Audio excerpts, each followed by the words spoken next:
If you're looking for a new experience at one of California's favorite vacation spots, well, Ross tells us you might want to check out Monterey Bay Aquarium.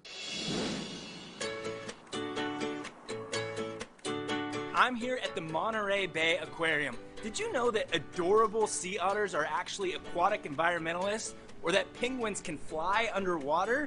Well, now you can dive into learning here at the aquarium virtually. When the shelter-in-place order happened in March, the aquarium had to close its doors. And that also meant that all of our in-person education programs, which we serve about 80,000 students and teachers every year, but we had to stop those free in-person education programs. And at the same time, it became very clear that teachers, parents, caregivers had a lot on their plate. And they were looking for some high-quality online educational materials for students. So we were able to take our education team and basically just shift what we were doing and really focus our entire education team on building these self-paced online courses. The programs not only bring science to life, but help kids think like a scientist. Doing real science. That's our goal. And so even though these are online programs, we're encouraging students to do that.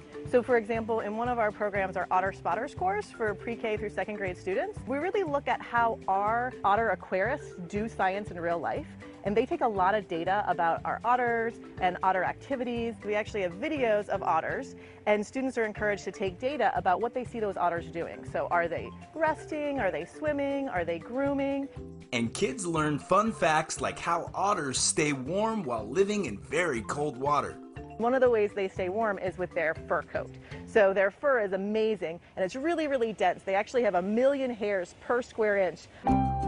They're really important to our kelp forest ecosystem.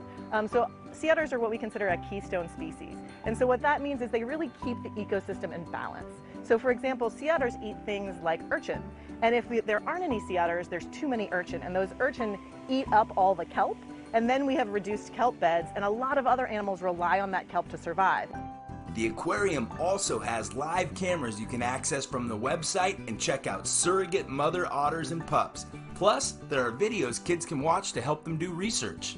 What we have them do is after they have that practice of really taking data just like a real scientist would, we invite them to do something similar in their own outdoor space. So whether it's their yard or a walk around the neighborhood or even just looking out a window, we invite them to find a wild animal like a bird or an insect or a bee and take activity data about that animal. We wanted students to be more than consumers, we want them to be creators.